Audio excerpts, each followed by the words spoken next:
Welcome to Anatomy and Physiology 1 Lab. So my name is Kevin James Tokoph. You can just call me Kev. This is going to be a series of lectures on some fundamental topics that you absolutely must understand for us to be able to proceed well in this course. So the first topic, which we're not going to spend a lot of time on, is going to be the basics of electrostatics. That's going to be a fundamental concept for understanding DNA structure and some other things that we'll talk about throughout the semester. Also, we're going to spend most of the time on a process known as transcription. And transcription is important when we're talking about gene expression. And to give you just some basics on this, we're not going to do it in this video, but in later videos we will. We're going to have a molecule known as DNA, a very large macroscopic molecule that we'll talk in pretty good detail about, and you'll talk about it in lecture as well.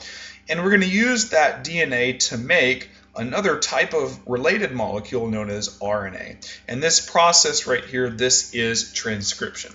But this video is going to be focused on electrostatics because there are some things that we have to have a basic fundamental understanding of in order to proceed in this course. So before we really get into the meat of electrostatics, I have to talk to you very briefly about the structure of an atom. And I'm going to do that right now on this page. So basically, we're going to talk about a property of a system known as charge. Okay? And let me very briefly define for you what charge is. Okay?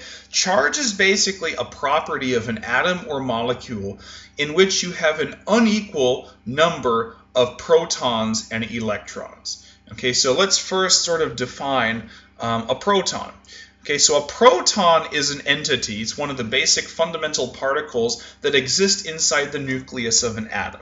Okay, so what we have essentially is, for an atom, we have a nucleus right here. Okay, and in that nucleus, which is in the very dead center of the atom, we have several types of particles. Okay, number one, we have something referred to as a proton, and protons are going to have a positive charge. We'll talk more about that in just a minute. I also have some other particles in the nucleus. I have things called neutrons, and neutrons have no charge, thus the designation of the zero. They have no charge at all. And then if I look in sort of this area that surrounds the nucleus, if I look in this area that surrounds the nucleus, this is out here called the electron cloud. Okay, sometimes you'll hear this referred to as the electron cloud. And the reason it's called that is because it's very vast in size with respect to the nucleus. The nucleus is actually very small. So we say that it occupies a very small volume of the atom, but it occupies most of the mass. Juxtaposingly, I can say that the electron cloud, because it's so vast, it occupies most of the volume, a very high amount of volume of the atom, but it occupies an extremely small component of the mass. And interspersed in this electron cloud, you'll find electrons. And electrons have a negative charge. We'll talk about that in just a minute. So hopefully that gives you a little bit of intuition about the structure of an atom. In the very center, I have an entity called the nucleus that contains the protons, which have a positive charge, and the neutrons, which are neutral. And then outside of that, I have a very vast amount of space relative to the nucleus that contains the electrons. So maybe I have another electron over here, maybe there's another one over here, and so forth. Okay? Now, one of the things that's very interesting about the charge of an electron versus a proton is the proton is charged, and we say that the proton is positive. They both start with P, that's how you can remember it. Protons are positively charged. The other thing is that electrons have a negative charge. Now, the interesting thing about these charges is that they are exactly equal and opposite as far as anybody knows. Okay, so actually what we do is typically the letter we typically use to designate a charge is lowercase q, and then we can put a subscript right here to designate which particle or entity we're talking about. So the charge of the proton, you don't have to know this, but it's approximately 1.6 times 10 to the negative 19th coulombs. Coulombs are just the unit of charge, just like a unit of length is a foot or a meter or something like that. Okay? Or you could say a unit of weight would be a pound. Okay? Something you're used to hearing about. So coulomb is just a unit of charge. And the charge of a proton is about 1.6 times 10 to the negative 19th coulombs. Now, the interesting thing about this is that if you look at the charge of the electron is approximately equal and opposite, exactly equal and opposite as far as anyone knows. It's negative 1.6 times 10 to the minus 19th. Okay, so the charge of the proton is exactly equal and opposite to the charge in the electron. So you could basically say, if I have an entity that has exactly the same number of protons as electrons, you would say that overall it's neutral. Okay, and then of course we would say that the charge of the neutron is exactly 0. Okay, so there are some entities that have absolutely no charge on them. The neutron is an example of those. So the neutrons have no charge at all, and then different molecules have differing number of protons and electrons, and that's exactly what we're about to get to now. Okay, so like I mentioned, charge was a property of a system, the property of an atom or molecule, in which you have an unequal number of electrons and protons. Okay? So for example, if something has a net positive charge, what does that mean? Well, if something has a net positive charge, that means it has more protons than electrons. Because if the number of protons is greater than the number of electrons, then that means that overall there's more positive charges because protons are positive. So overall, this entity right here would have a positive charge on it. Okay? Likewise, if you had the number of protons being less than the number of electrons, that means there's more electrons. So overall, this particular entity would have a negative charge. Okay? And one of the interesting things about things that are charged is they exert forces on other things that are charged. So we're going to come back to this slide in just a minute. So I want to introduce to you something that's very important, and this is the concept of Coulombs Law. And no, I'm not going to ask you to calculate anything with respect to this formula that's shown right here, but I do want you to have a basic understanding of how charges interact with each other. Okay? So you have this Q right here. So this right here, this is Q1. So we're just designating that this is a charge. And over here, this is Q2. Okay? And what we're saying by Coulombs law is we say that two charges will interact with each other by producing a force on one another. Okay? And so this right here, this is the formula for Coulombs law.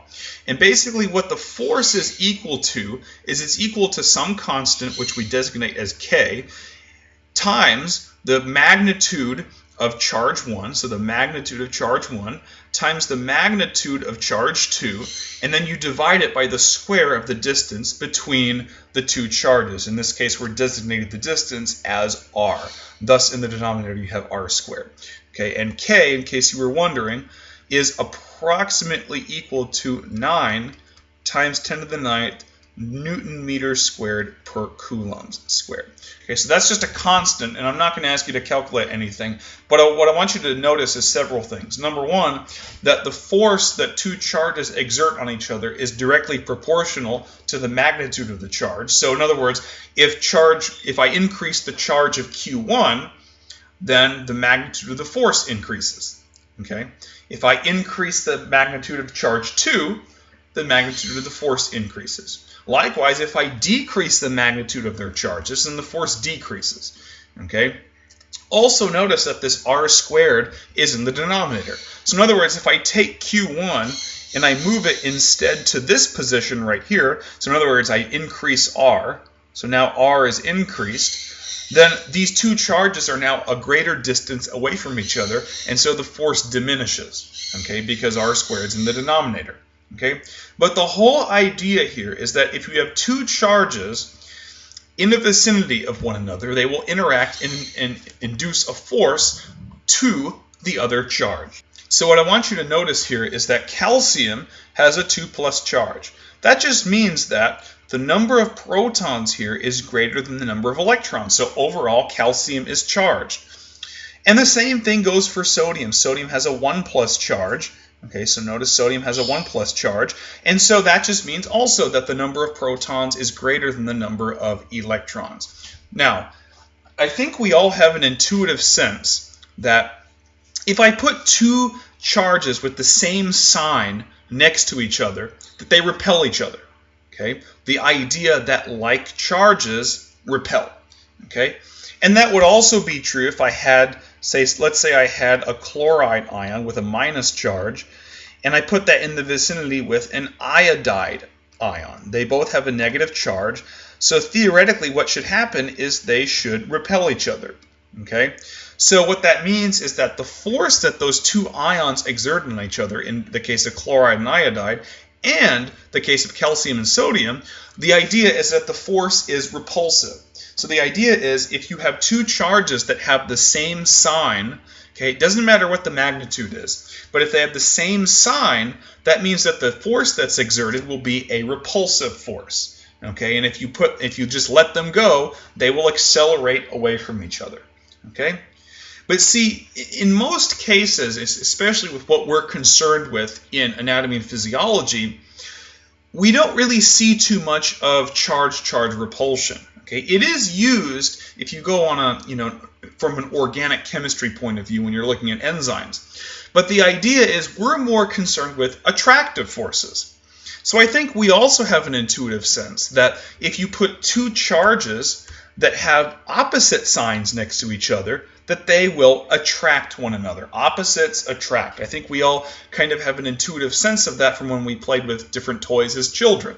So we have two entities that have the opposite charge, opposite signs of their charge, they attract one another. So I've provided two examples here to illustrate this point. So the first one right here that's shown is called monosodium glutamate, or MSG.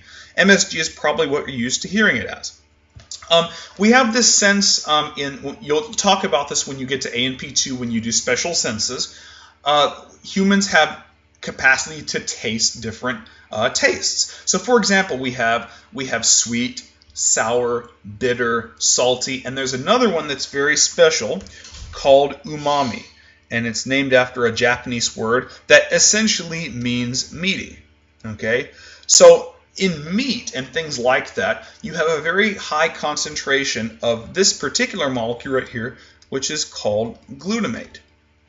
And glutamate is one of our common amino acids, and it turns out that humans have a very keen sense of glutamate. We actually like the taste of glutamate, okay? And things like Chinese restaurants have taken advantage of this. So what they do is they add glutamate into their foods to make it taste better to the people who are eating it.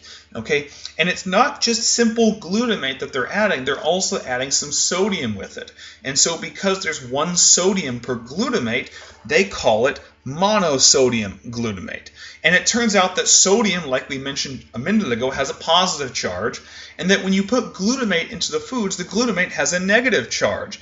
And these two charges, the charge of this negative carboxyl group and the charge of the positive sodium, they actually attract one another. Okay, so they will attract one another. So the sodium is actually attracted to that negatively charged part of the glutamate. And you could also make the same argument that if somehow there was a sodium over here, there's a negative charge over here on glutamate as well.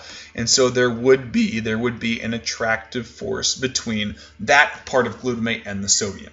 Okay? Likewise, if you put the sodium in the vicinity of this amine right here, this amine has a positive charge. So if there was a sodium in this vicinity, the sodium would actually be repulsed by the amine. Okay? So I think the big concept here to understand is that positive charges repel each other, negative charges repel each other, but if I have a negative charge and a positive charge, they attract one another. Okay? Another example to illustrate the point is this molecule right here, which is called acetylcholine. You will talk about this, and we will talk about this in lecture and lab when we do muscle physiology and nervous system physiology. This is a neurotransmitter, okay? And one of the things is that this nitrogen right here on acetylcholine has a positive charge. So notice the positive charge on the nitrogen. So overall, we say that acetylcholine is charged, particularly this nitrogen.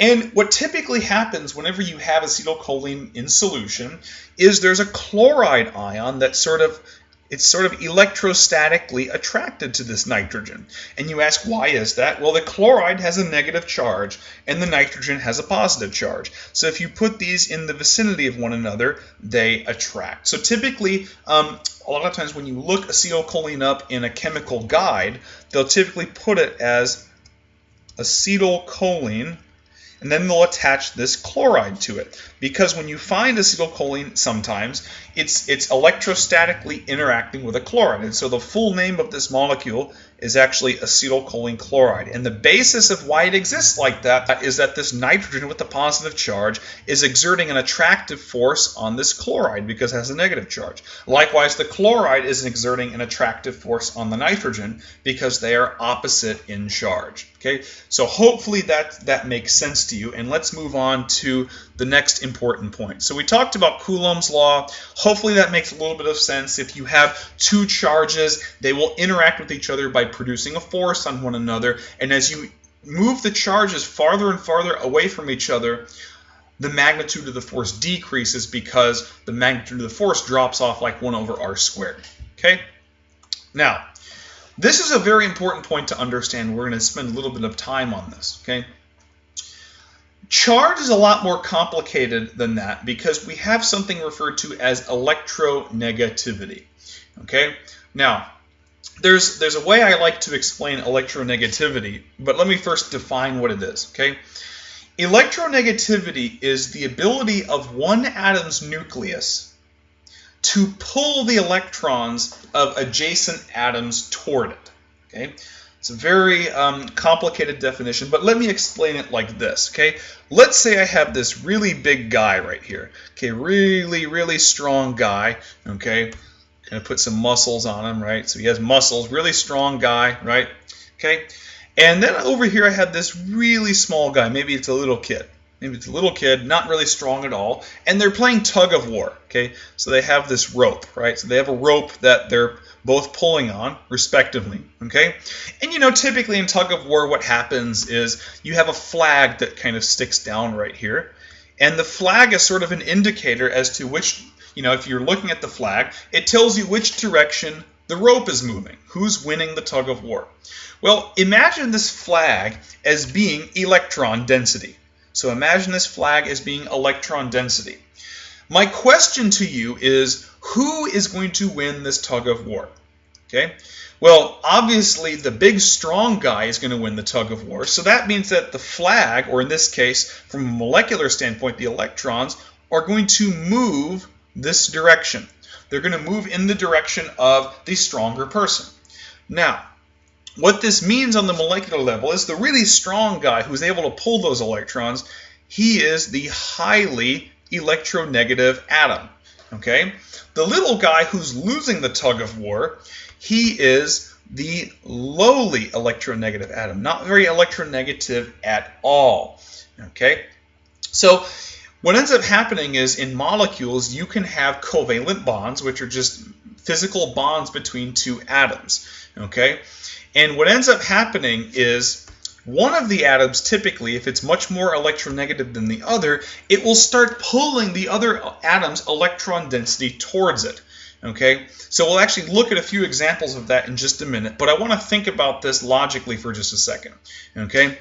If you're an electronegative atom, you are pulling electron density towards you. Okay? So electrons, recall, they are negatively charged, and their charge is approximately negative 1.6 times 10 to the negative 19th coulombs. The key, though, is that it's negative. So if you are the more electronegative atom, you're the big, strong atom who's more electronegative, you're actually pulling electron density towards you, right? So if you're pulling electron density towards you, you're pulling negativity towards you because electrons are negatively charged. So because you're getting a little bit more electron density towards you than expected, you develop a partial negative charge. Okay, and this partial is indicated by this lowercase delta, and then you put the sign of the charge, so partial negative. And the reason the more electronegative atom is getting a partial negative charge is because he's pulling that electron density towards him. Okay? And you could make the same argument for the little guy. He's not very electronegative, and he's losing electron density. The electron density, his electron density, is being moved away from him towards the other atom. So if he's losing electron density, he's losing negativity. So if he's losing negativity, that means he develops a partial positive charge. Okay? And actually, when you have this covalent bond, this physical bond between two atoms, where one of them has a partial negative and the other has a partial positive, you call this essentially a dipole. Okay? And whenever you have a dipole, that generally results in what we call a polar covalent bond. Okay? And in a polar covalent bond, generally what you have is one of the atoms, the more electronegative one, will have a partial negative charge, and the other, of course, will have a partial positive charge. Okay? And this is generally what happens. One of the atoms is more electronegative, generally a lot more electronegative, and it pulls the electron density away from the less electronegative atom. A great example of this, which we'll actually see on this slide, is when you have something like an oxygen-hydrogen bond as shown right here. So this right here is an oxygen-hydrogen covalent bond. Now let's go back to the previous slide and kind of look at this. Okay? Generally in physiology, when we're looking at bonds, we're going to concern ourselves with a few types of polar covalent bonds, the most common ones. Okay? And those are these ones right here. Okay? These bonds right here. Oxygen-carbon bonds, oxygen-hydrogen bonds, nitrogen-carbon bonds, nitrogen-hydrogen bonds, oxygen-sulfur bonds, and oxygen-phosphorus bonds. Okay? And we're actually going to get a little bit of practice predicting where the partial charges develop. But notice that in these cases, and I have what's referred to here as the electronegativities of the elements. This is an electronegativity table designed just like the periodic table.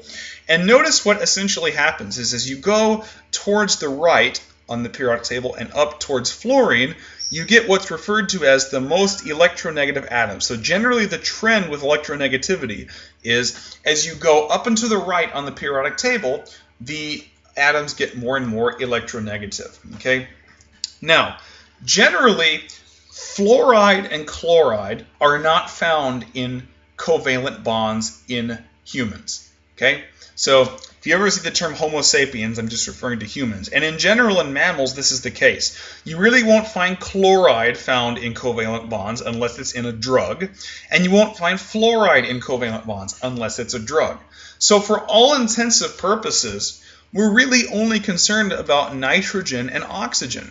So we say that in biochemistry, nitrogen and oxygen are the most electronegative atoms because we generally don't find fluoride and chloride in covalent bonds. So really, anytime you have nitrogen and oxygen in a covalent bond, the first thought you need to have is, okay, maybe this bond is polar. Maybe there's a difference in electronegativity.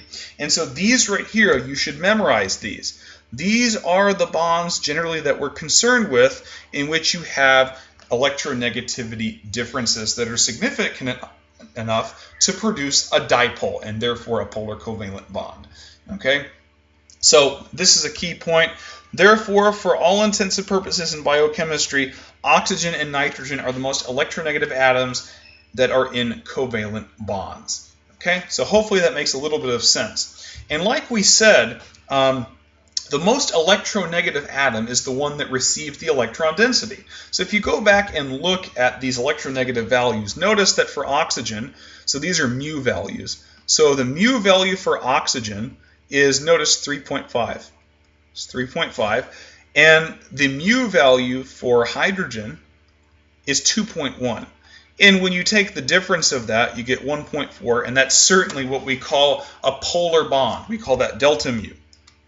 Delta mu is 1.4, and so that's classified as a polar bond. Okay? So if you go back here, we would say that oxygen hydrogen, this is a polar bond. It's a polar covalent bond. Okay, so that means that oxygen is going to be pulling hydrogen's electron density towards it. So if we go back here and look at this example, perhaps this one right here, this is the oxygen, and perhaps this little guy over here is hydrogen. Oxygen's more electronegative than hydrogen, so oxygen is going to be winning this tug of war, and he's going to be receiving all this electron density from the hydrogen. So hopefully that makes sense. And because all the electron density is going toward the oxygen, of course, develops a partial negative charge. It's receiving electron density, it's receiving negativity because electrons are negative. Okay? Hydrogen, therefore, is losing electron density, and so it develops a partial positive. And you could also make the same case for this hydrogen as well. Okay? So that's an important point to understand. Now, what you typically do when you're indicating a dipole moment, or what we do is we call it a polar covalent bond, is you indicate it with this arrow. And generally what you do is the arrow always points to the more electronegative atom because the electron density is being moved towards that oxygen, okay, towards the more electronegative atom. So really what the arrow is showing is it's showing the direction that the electron density is being moved. Okay, it's being moved towards the oxygen, and so this molecule overall is going to be polar. Okay, you can make the same arguments for these guys. Now notice for this molecule right here, which is called fluoromethane, if you go back here, I mentioned that carbon-hydrogen bonds are not polar covalent bonds. They're actually non-polar. So generally with non-polar covalent bonds, we don't consider those polar. Okay. Carbon-hydrogen bonds are non-polar, and so we don't indicate any dipole moments there.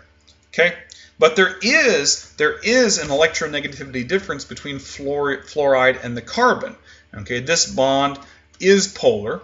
Okay, this is a kind of bond that you would find in drugs. For example, Prozac. Prozac is a drug used to treat depression. Prozac has a bond like this in it. Also, so does risperidone. Okay, so we look at these electronegativity values and we say that the electronegativity value for fluorine is the greatest. It's 4.0. The electronegativity value for carbon is 2.5. When you look at delta mu in this case, the difference in electronegativity, you get 1.5. That is certainly a polar covalent bond. And so we indicate the direction of electron movement towards the fluoride. So the fluoride is receiving that electron density. It therefore gets a partial negative charge. The carbon is losing that electron density, so it therefore gets a partial positive. Okay? And we're actually going to do an example on the next slide. So we're actually going to test ourselves, and we're going to look at these examples. Okay, we're going to run through them one more time. So the first example, this is water. This is water. Typically, they'll often abbreviate it as H2O. That's the chemical formula for this molecule. And so what we have to notice is that oxygen-hydrogen bonds are polar. These are polar bonds. So we indicate the dipole moment. Okay, we indicate the dipole moment, and we notice that oxygen's far more electronegative than hydrogen. It's one of our classical electronegative polar bonds right here. So here is oxygen-hydrogen. Okay, so going back to the example, we know that the electron density is going to be pulled towards the oxygen, so that means oxygen's gaining negativity. Therefore, it develops a partial negative. And then the hydrogen gets a partial positive because it's losing electron density, it's losing negativity, and to be absolutely correct, we would indicate a partial positive here as well on that hydrogen. Okay. Likewise, carbon-hydrogen are nonpolar, so we don't care about those, but we do care about this bond right here, this fluorine or fluoride carbon bond. There's certainly, if we go back to the last slide, it has a difference in electronegativity of 1.5. That's classified as polar. So the net electron density movement is towards the fluoride. So fluoride is gaining electron density, and so it's gaining negativity, so it develops a partial negative. Okay. The carbon is losing electron density, so it gets a partial positive. Okay, so hopefully that makes sense. Now we have a carbon dioxide. So this molecule very common in biochemistry and anatomy and physiology. This is carbon dioxide. Typically people abbreviate it as CO2. So if we go back and look at our little list here, certainly carbon-oxygen bonds are polar. Okay, so we're looking at each individual bond here, so just the carbon-oxygen bond, and I notice that yes, there is a dipole moment that points towards the oxygen. because oxygen is more electronegative than carbon. Okay? So oxygen is pulling the electron density of carbon towards it, so it's gaining negativity, so the oxygen gets a partial negative, and actually so does this one as well. Okay? And therefore the carbon is losing electron density, so it gets a partial positive. Okay? So hopefully this practice gives you a little bit more sense of this. So oxygen partial negative, carbon partial positive. Okay? So hopefully that makes sense.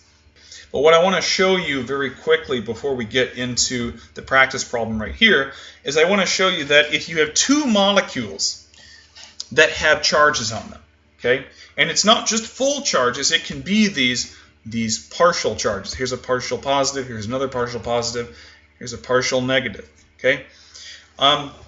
This is a very important point, okay. This is important because this is how DNA is held together. Very important for DNA structure. So this is a simple example between two waters.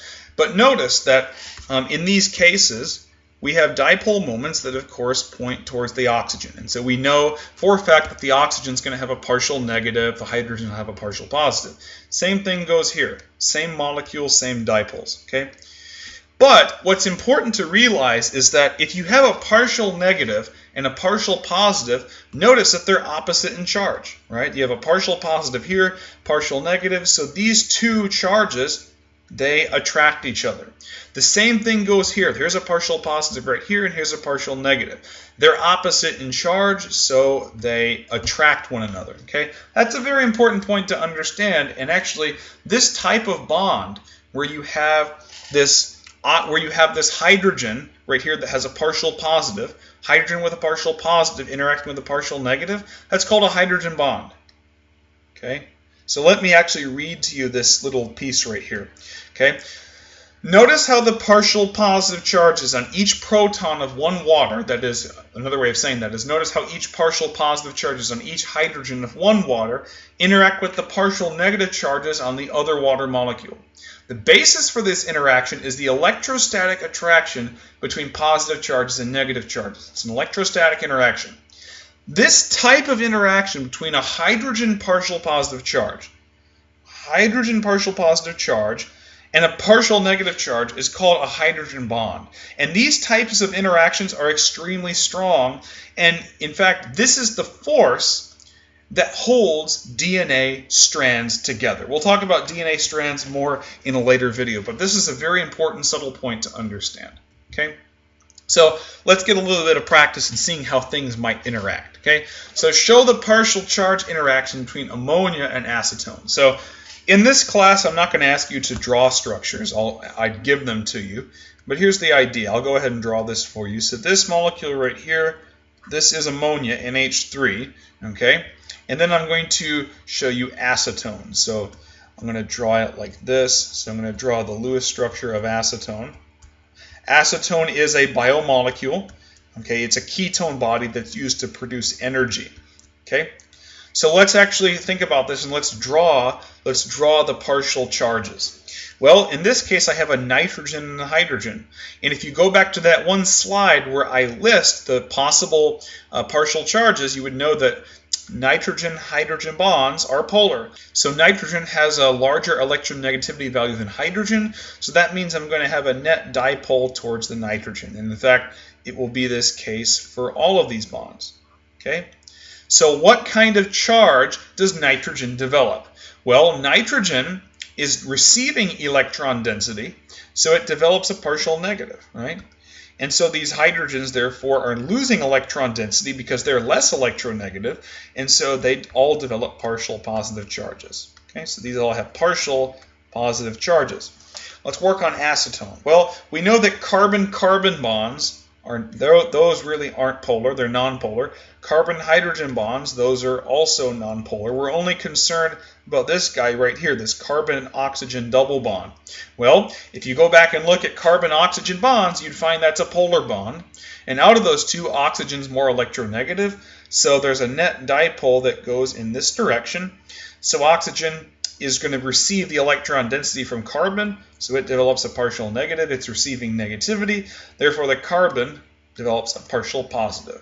And so you could basically show that this one of these partial positives from the ammonia is going to attract the partial negative of the acetone. And that's really the basis of how things interact in a biological system.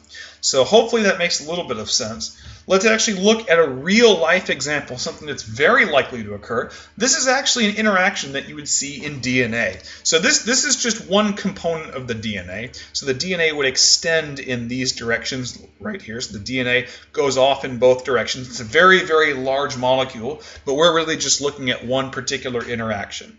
Okay, so let's figure out what's important. Well, number one, I have a carbon-oxygen bond, and here is a nitrogen-hydrogen bond. Okay.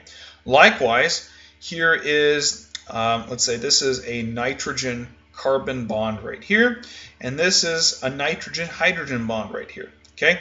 So we're going to find that the basis of DNA interactions with each other, the basis of the two strands interacting and attracting one another, is hydrogen bonding. Okay, so this particular base right here, we have 4 bases in DNA. There's adenine, thymine, guanine, and cytosine. This one is an adenine right here, and this is a thymine. And we'll see how adenines and thymines interact. Okay, so carbon-oxygen double bond, that's one of our polar bonds. So carbon is the less electronegative one. Oxygen is more electronegative, so the dipole points this direction. Nitrogen-hydrogen is also a polar bond. Nitrogen is more electronegative, so the dipole points this direction. And the same thing can be said about this one right here. So the electron density goes towards the nitrogen. Here's another example of that. Electron density goes towards the nitrogen. Nitrogen-carbon bond is also polar. So now we have to draw our partial charges. So in general, where the arrow points, that's what's receiving the electron density, and so it will develop a partial negative charge. So this oxygen right here develops a partial negative. This hydrogen develops a partial negative. This nitrogen develops a partial negative. And this nitrogen develops a partial negative. Okay? Then we also have this hydrogen is losing electron density. He develops a partial positive. And then we have this hydrogen right here, which also develops a partial positive. And it turns out that the way adenine and thymine interact is this partial negative on this oxygen electrostatically interacts with the hydrogen on this amine right here of adenine. And so this is going to be an attractive force. Likewise, this partial positive right here on this amide is going to interact with the partial negative of this nitrogen of adenine. And once again, it's an attractive force. So there are literally thousands and thousands and thousands of these interactions in one DNA molecule. And the total sum of all of these hydrogen bonds, is literally what keeps the DNA double strand together. We'll find out that DNA is double stranded, and these hydrogen bonds are literally what keep the DNA strands together. Okay, and it's very stable to interact like that. Okay, and we'll find that adenine and thymine form 2 hydrogen bonds with each other. Notice there's 2 hydrogen bonds. There's one here, and there's a second one here. So there are 2 hydrogen bonds. If we did an example with guanine and cytosine actually form 3 hydrogen bonds. Okay, so it turns out that GC bonds are actually more stable than AT bonds. So GC forms 3 hydrogen bonds, AT forms 2 hydrogen bonds.